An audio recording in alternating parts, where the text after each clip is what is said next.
اللهم اجعل القرآن العظيم ربيع قلوبنا ونور صدورنا وجلاء أحزاننا وذهاب همومنا يا الله.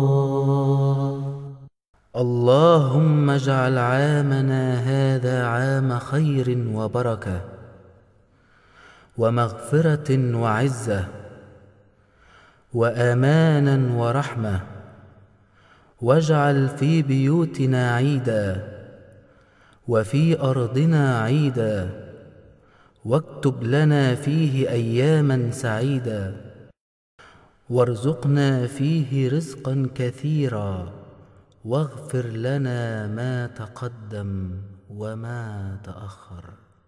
اللهم اجعل القرآن العظيم ربيع قلوبنا ونور صدورنا وجلاء أحزاننا وذهاب همومنا